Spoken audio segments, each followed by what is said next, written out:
everyone, JinLair here, back with the next game and possibly final game of Week 2 of Tech 4 Diamond League. And now we're sending in Warhawk, and I deeply hope that Warhawk is not going to be as dumb as the other two players were when it comes to the Spain bus, because so far he's done it versus everyone, with the one exception being Heroku, who for some reason went for a one base all-in despite him saying he was very confident with mid to late, which was really jaw-dropping to me. Warhawk is one of the best Terrans, so if anyone's not going to make a mistake like that, it's going to be Warhawk. But after the Disruptor game, it's definitely possible.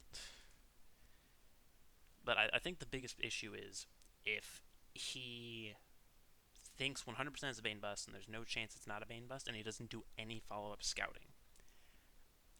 That's the one thing I'm worried about, because if it's a Bane bust, I'm pretty certain he's pretty confident versus it, but if it's not a Bane bust and he refuses to believe it's not a Bane bust, that could cost him badly.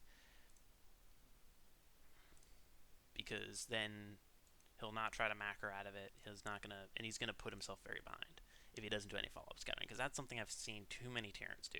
They never use scans. They never see any information. I've seen people who at like the 20-minute mark don't even see a layer.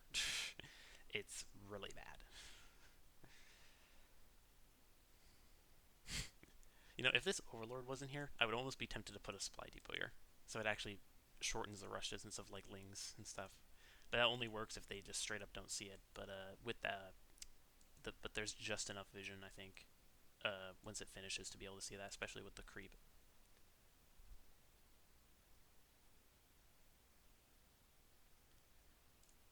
I do like attacking drones, but it would be overall better to not attack the ones in the gas. It's something that's very common because it's the ones on the edges, but temporarily they become invulnerable because they go inside the geyser. So Reaper.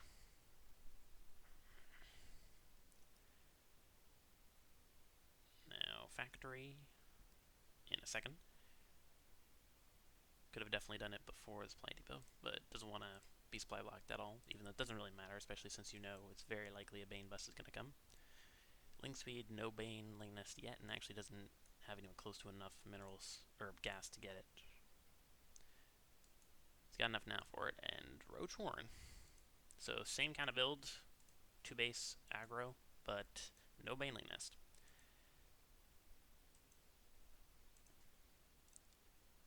Semi-poor micro on Warhawk's part, but definitely could have been worse. And he's gonna see the Roach Warren, barely not, I think. Okay, saw that. I don't think he had enough time to click on it though, so I don't think he actually saw it. That's really bad, Warhawk. That's very, very bad. That's very, very bad. Warhawk. Warhawk. Your Reaper's still alive. Thank you, Warhawk. Get it out of there, buddy. Yeah, don't try to kill them. If I were him, I would circle around and jump up here, because even if he just stations slings here, you would have to have a ton of them in like perfect formation to make it impossible for the Reaper to jump up without getting hit.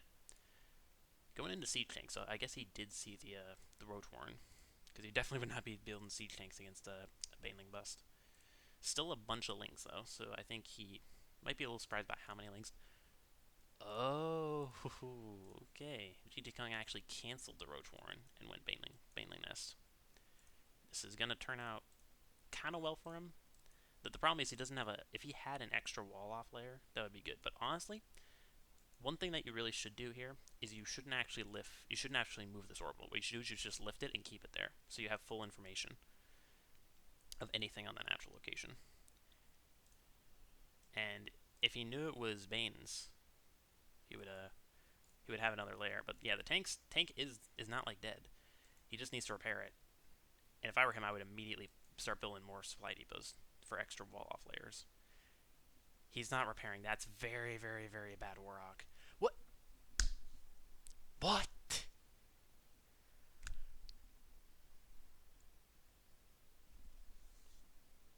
Warhawk, did you... Okay, even if you didn't see those Banes, you know his opponent's not macroing out of this. Okay, I guess his only assumption is that he saw Banings and he saw them just get obliterated, and he thinks his opponent's just going to stop. And so far he is, but he could definitely just move in, get another Bane hit, run in, and surround the tanks. But because he delayed it, he's letting his opponent get the tanks up. And also, if you're macroing out of it, you really should at least move the orbital over here. Like, your opponent can't attack the orbital, so you shouldn't actually keep it in your base. What you should do is, instead, you should just move it over here. But yeah, either way, even though it's going to turn out well for Warhawk, building a CC is insanely greedy. Because if he just keeps making Lings and Banes, there's nothing he can do to win this. Absolutely nothing. And if he actually had Roaches, then he could also win it as well. Scan sees a lot of drones there.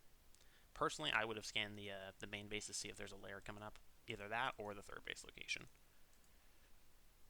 Because scanning the natural gives you the least amount of information. Because, I mean, he could still have that many drones and still be going for an all-in attack here. He's going to lose. He's actually going to get supply blocked here with that Overlord being dead. He's not got any in production, so that's putting Warhawk in a pretty good position. But he still has, like, almost no buyout. Like,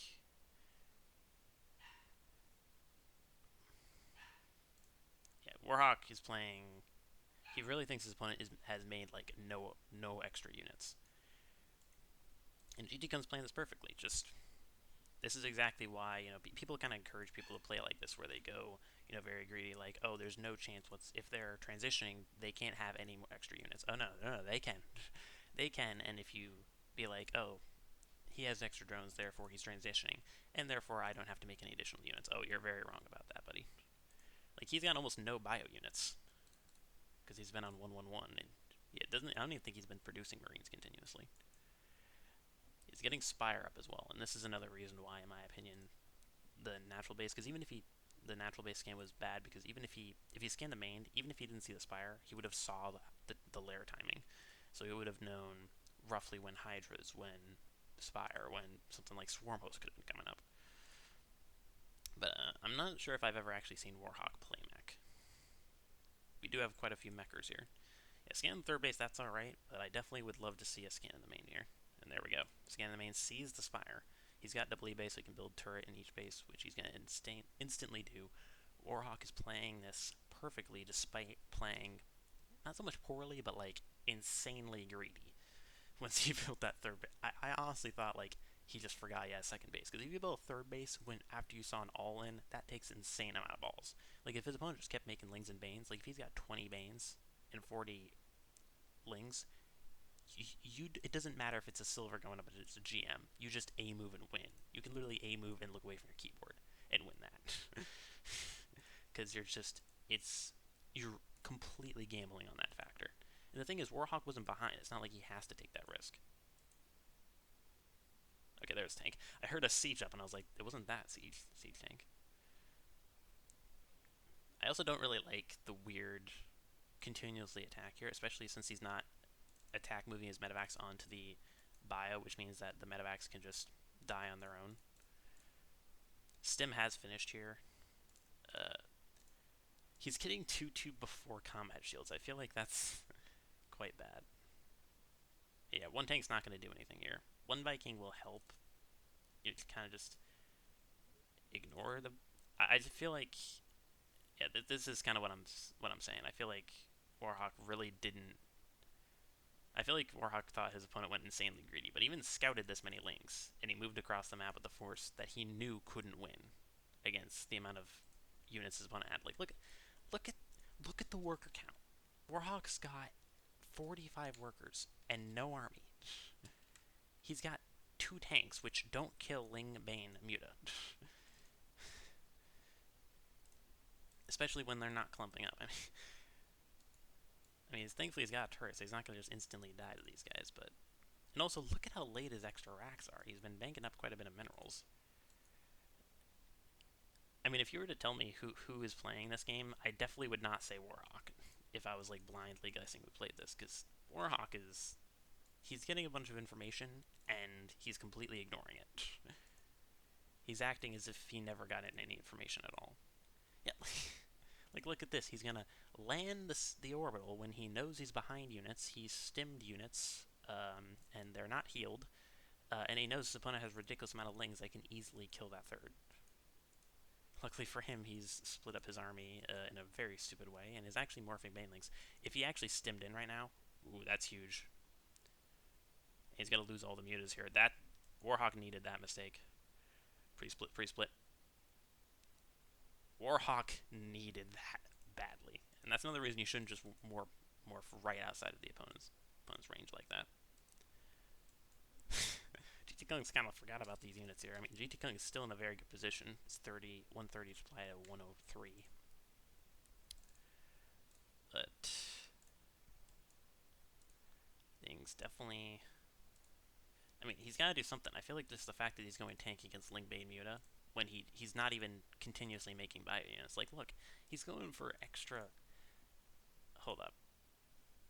Yep, he has completely forgotten about combat shields. He has the money, and he's going for 3-3 before combat shields. Now, here's the thing. Combat shields is one of the upgrades that is like the hardest to forget in the entire game, because there's literally a huge visual indicator. Like, Marines, you can tell, look very, very different when they have a shield and when they don't have a shield.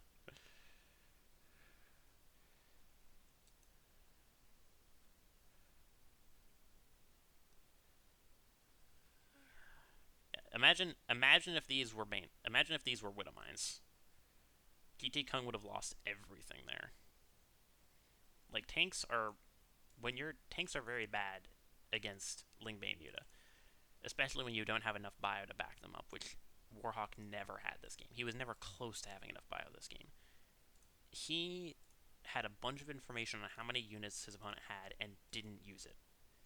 If he knew how many units his opponent had, he would not be moving across like this.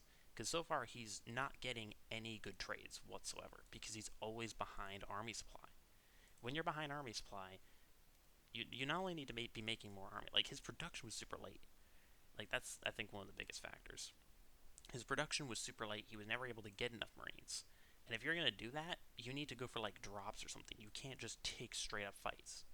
And Warhawk never really did that, and now he's going into Widow Mines. He's got Drilling Claws, and he's also not rallying either. Yeah, see, look, gigantic Widow Mine shots. And he might be able to survive here, barely. But I mean, if he had these Widow Mines earlier, it would have been a lot better. And this is going to be the reverse 4-0 for GTKung. He's able to survive with no units left. Thankfully, he doesn't have an Overseer. So he's not actually able to kill these Widow Mines. And eventually he'll clean this up, and thankfully he's floating a bunch, not actually making anything, but Greater Spire, I mean, just like 10 more Lings kills all this. Even if he doesn't have detection. And he's just trying to buy time for the Greater Spire. I feel like this is kind of one of the biggest issues, is that Warhawk plays too confidently. Like, when you're in a big, like, powerful position, you need to tell yourself, how do I lose this game? And you have to say, this is how I lose this game. I have to do my best to prevent this from happening. One of those things was not go insanely greedy. You were facing an all-in and you went for a super quick third. The other thing is to make sure to not take engagements you know you can't lose, or you know you can't win, which he did 2 to 3 times this game. Like, if he didn't take those fights, this could be like 120 supply for GTKung and like 90 supply for Warhawk. And Warhawk actually has a massive supply lead because his opponent's actually not making anything. If he somehow knew that, he actually could just flat out win the game right here. I think another huge factor was just no production. He forgot combat shields, but also just his 5 racks production was super late. Like, when I go for 5 racks production, which I get like far quicker than normal, like, I'll have it like 5 minutes before Warhawk would this game. And because he's going so much on Lings, the Widow Mines are a very good choice.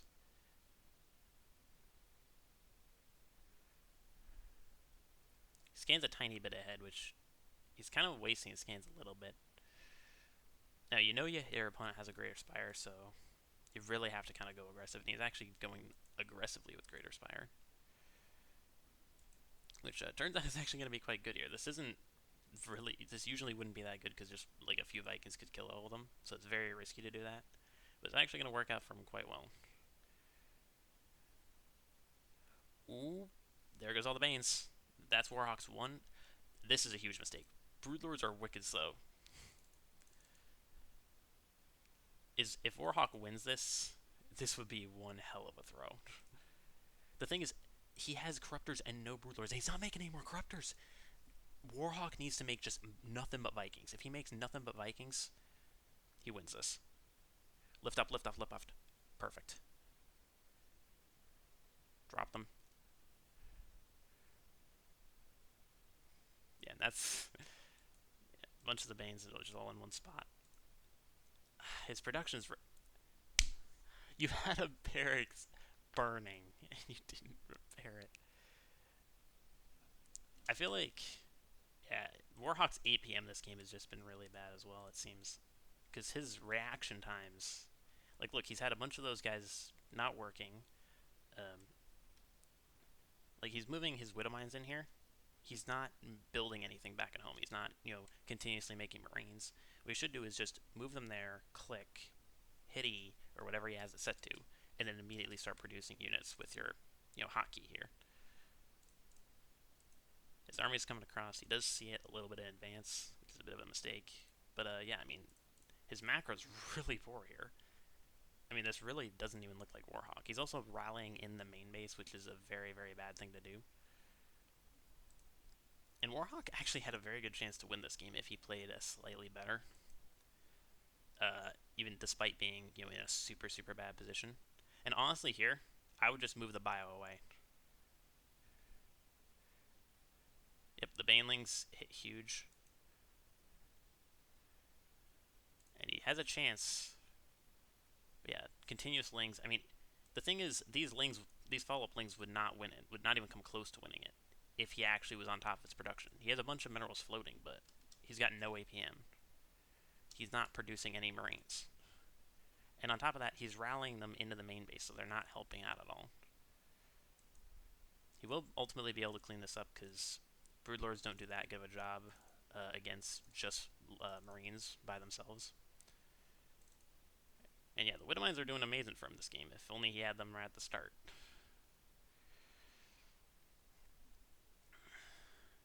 The thing is, even if he cleans this up, he's done a good chunk of damage, but it's not really going to be enough. I mean, he has to clean this up and keep his production going.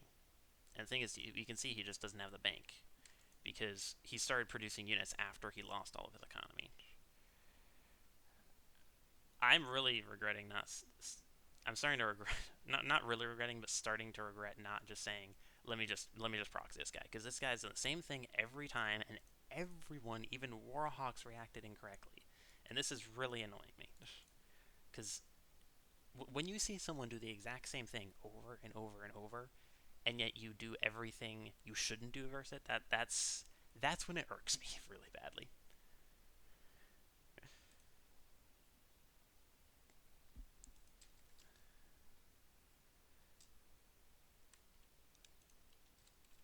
At this point, I mean, a few more giant Widowmine hits will do it, but I mean, he's got a Widowmine here, not really helping, unless he moves his units in there. Outside of Widowmine there, he didn't burrow. Not sure where that came from, though. No medevacs and no money to make medevacs either.